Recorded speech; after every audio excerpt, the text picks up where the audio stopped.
नमस्कार, जोहार। मैं डॉक्टर सीमा सिंह। आज के प्रेस वार्ता में सभी मीडिया बंधुओं का स्वागत है, अभिनंदन है।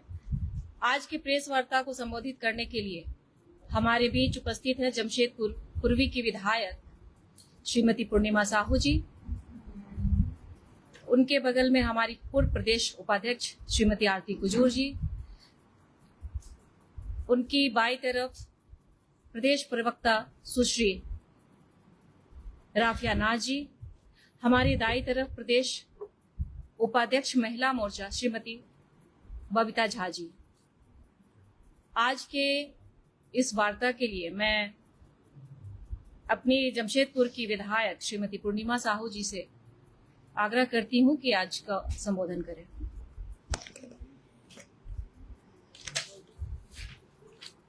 सर्वप्रथम आप सभी को मेरा नमस्कार है।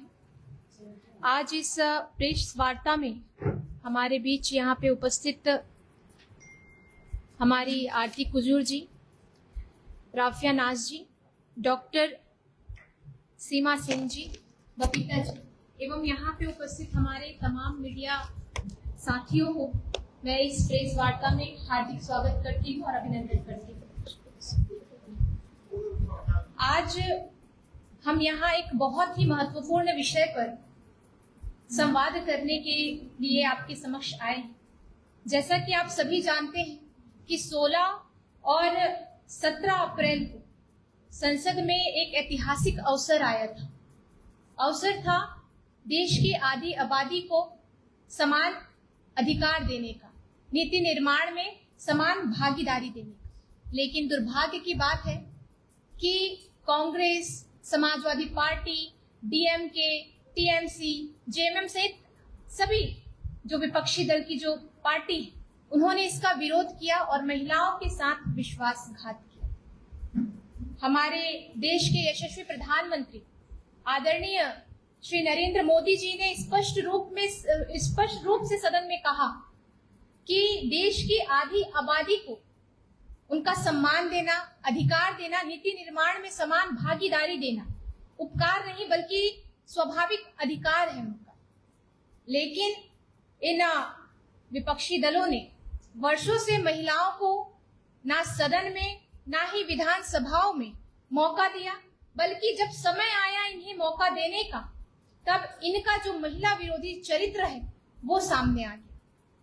माननीय गृह मंत्री जी ने भी स्पष्ट रूप से सदन में कहा, जिस तरह से ये बातें उठा रहे हैं मीडिया में आकर, इनके प्रवक्ता बोलते हैं, इनके तमाम नेता बोलते हैं कि परिसीमन आने से राज्य की जो है बहुत से राज्यों को नुकसान होगा।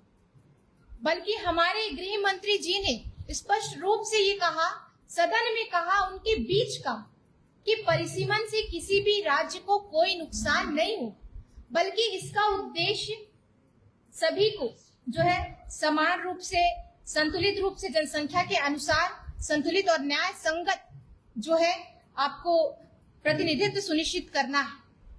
लेकिन कुछ दल जो है विपक्षी party, Congress, JMM, Samajwadi party, इन सभी का ये कहना, ये लोग यही भ्रम फैला रहे हैं सभी के बीच और हमारे देश के आधी आबादी के सहित सभी लोगों को जो है भटकाने का प्रयास कर रहे हैं। उत्तर दक्षिण के रूप में ये भ्रम फैलाने का प्रयास कर रहे हैं, जबकि सच्चाई ये है कि नारी शक्ति वंदन अधिनियम का क्रियान्वयन परिसीमन से ही जुड़ा हुआ। ये अभी की बात नहीं, जब 2023 में जब इसे लाया गया था, तब से ही जनगणना और परिसीमन की बात उसमें लिखी गई कि ये शर्त रखी गई कि जनगणना और परिसीमन होने के बाद ही महिला आरक्षण लागू हो सकेगा। सभी विपक्षी दल जानते थे, तभी इन्होंने उस समय तो आनंद फानन में हामी भर दी कि हाँ चलिए पास करिए। क्यों? क्योंकि 6 महीने बाद लोकसभा का चुनाव था, इन्हें डर था महिलाएं अपना आक्रोश दिखाएंगी, इसलिए उस समय इन्होंने पास करवा दिया। अब जब लागू करवाने का समय आया, तब ये विभिन्न तरह के अटकलें लगा रहे हैं, लोगों को भ्रामिक जो है संदेश दे रहे हैं, भ्रम में डाल रहे हैं, उत्तर दक्षिण के भ्रम में डाल रहे हैं। तो ये इनका चरित्र है कि ये कभी महिलाओं को सम्मान देना तो जाने नहीं। आप सभी देख रहे हैं किस प्रकार कांग्रेस पार्टी और अन्य विपक्षी दलों के जो बयान आ रहे हैं, ये उनकी मानसिकता, उनके चरित्र खुली तरह से समाज के बीच आ रही है। हम देखिए माननीय इरफान अंसारी जी जो स्वास्थ्य मंत्री इतने ऊंचे और अच्छे पद पर हैं, उन्हें अपना पद संभालना चाहिए। मैं तो कह रही हूँ कि झारखंड पूरा उन्हीं पर अभी टिका हुआ है, कोई है नहीं झारखंड में अभी। और इस तरह से उनका बयान देना, जो आक्रोश रैली निकाली गई, महिलाओं ने अपना आक्रोश जो दर्ज किया, आक्रोश दिखाया विपक्षी पार्टियों के लिए, उनको ये कहते हैं कि क्रियाक्रम करवाएंगे। शर्म आनी चाहिए इन्हें, निर्लज्जता की सारी हदें पार कर रहे हैं ये। इस तरह से अहंकार इनके दिलो दिमाग में चढ़ बसा है कि अब सामने महिला है या पुरुष इनको समझ नहीं आ रहा। तो ये इनका चरित्र है जो उजागर हो रहा है धीरे धीरे। और इसी क्रम में हम सभी जानते हैं कि देश की आधी आबादी को जो सम्मान देने का काम किया है हमारे देश के यशस्वी प्रधानमंत्री आदरणीय मोदी जी ने दिया। पंचायत स्तर से जो है महिलाओं को प्रतिनिधित्व करके जो महिलाएं सफल नेतृत्व कर रही हैं, अब वो महिलाएं को मौका मिलना चाहिए कि वो सदन में आए, विधानसभाओं में आए और अपना नेतृत्व करें, अपने क्षेत्र का नेतृत्व करें। क्योंकि हम सभी जानते हैं जब महिलाओं को मौका मिलता है, ये मेरा पर्सनल अनुभव भी है, व्यक्तिगत अनुभव भी है, जब महिलाओं को मौका मिलता है तो वो संवेदनशीलता के साथ हर एक मुद्दों पर विचार करती है, चर्चा करती है और समाधान निकालने का प्रयत्न करती है। इसी क्रम में जिस तरह से आपने देखा कि हमारे तमाम महिला शक्ति ने, हमारे राज्य की महिला शक्ति ने जो है मोदी जी का धन्यवाद देते हुए विपक्षी पार्टी जिन्होंने इस बिल का, इस विधेयक का विरोध किया, उनके प्रति जो आक्रोश मार्च निकाला था उसमें तमाम महिलाएं शामिल हुई थी, गांव-गांव से आई महिलाएं शामिल हुई थी। इसी क्रम में हम अब जो है मशाल जुलूस निकलवा रहे हैं। इस क्रम में 28 अप्रैल 2026 की शाम को महिला के अधिकारों और सम्मान के समर्थन में, नारी शक्ति वंदन के समर्थन में हम जो है एक विशाल मशाल जुलूस जो है आयोजित करने जा रहे हैं। और इस मशाल जुलूस का जो है महिलाओं के एकता, जागरूकता और अधिकारों के प्रति समर्पण का प्रतीक होगा ये मशाल जुलूस। ये मशाल जुलूस निकलेगा आपके जयपाल सिंह स्टेडियम से अल्बर्ट एकता चौक तक और 28 अप्रैल 2026 को ये आयोजित होगा।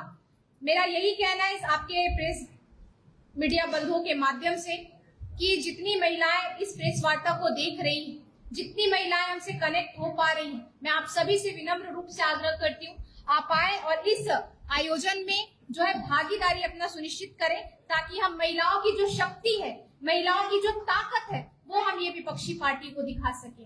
और आप मीडिया बंधुओं से भी मेरा आग्रह होगा कि आप बढ़ चढ़कर इस आयोजन को जो है टेलीकास्ट करें, इस आयोजन को जो है बहुत से लोगों तक पहुंचाने का काम करें। मेरा यही आग्रह आप सभी से होगा, ताकि इस सभी के बारे में हमारी महिलाएं जागरूक हो, हमारे जो नहीं जानते हैं वो लोग सभी जागरूक हो और महिलाओं के सम्मान में एक बार फिर से हम विपक्षियों को जो है चुनौती देने का काम करें।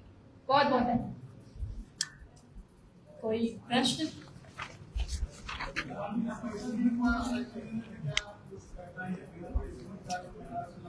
जी जी, क्या बोल रहे हैं?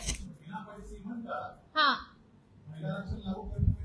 देखिए, बिना परिसीमन, सबसे पहले मैं आप सभी को बता दूं कि 2023 में जो बिल लाया गया उसमें साफ तरीके से लिखा हुआ था कि जनगणना और परिसीमन होना ही होना है। तभी इन विपक्षी पार्टियों ने उस समय स्वीकृति भर ली कि हाँ ठीक है, पास किया जाए।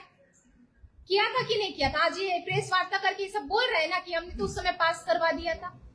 आप ये समझिए, मैंने अभी भी अपने स्पीच में कहा और माननीय गृह मंत्री जी ने भी ये कहा कि परिसीमन महिला आरक्षण से जुड़ा हुआ है। चाहे कुछ भी हो जाए, परिसीमन तो होना ही होना।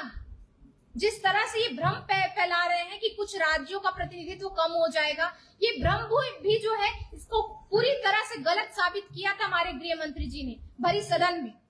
तब इन्होंने एक शब्द नहीं उठाया। 50% की वृद्धि की गई थी हर एक राज्य की सीटों पर।